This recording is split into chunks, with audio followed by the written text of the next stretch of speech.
Hello everyone, today's topic is supranationalism. This term is very trendy nowadays because we see the rise of globalization than ever due to the advancement of technology. The word supranationalism was used for the first time in the Treaty of Paris in 1951. I'll give a brief but in-depth analysis of the word supranationalism, and we will also talk about the prospect of world government. This video is going to be very interesting, so kindly watch till the end. Let's begin the video. In this session I will tell you what is supranationalism, the difference between modern and ancient time supranational bodies. This definition that is right on my screen, this definition is perfectly suited modern day supranational bodies. Why? Let's see. Supranationalism is the idea or practice of separate entities or governments voluntarily coming together or forming association to create policies that provide some mutual benefits to all involved. I will explain it later. Keep this definition in mind. Supranational bodies. Supranational body is one which exercises jurisdiction not over any single state but within an international area comprising several states. The most common supranational bodies have been empires ranging from the ancient empires of Britain, France, China, Persia to the modern European empires of Portugal and Holland. What guys did you notice? The difference between supranational bodies of today's and in the ancient times is one thing, that is willingness and voluntarity. Yes guys, in ancient time the supranational bodies had been empires.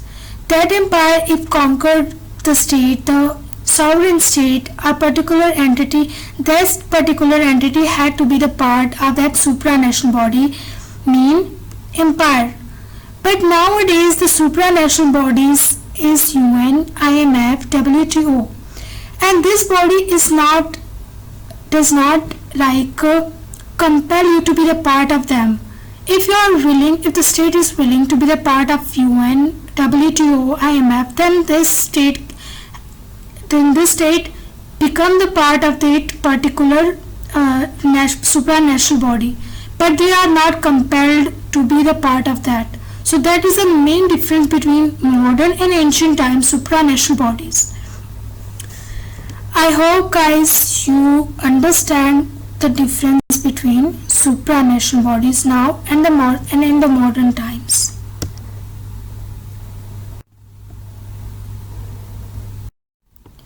Prospect of world government.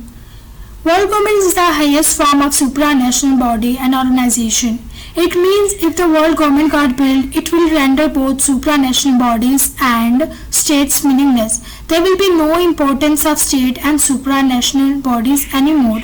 Some analysts and philosophers are in the favor of world government. For example, Winston Churchill says that unless we establish some form of world government, it will not be possible for us to avert a World War III in the future. The hidden meaning of this statement is towards supranational bodies like UN.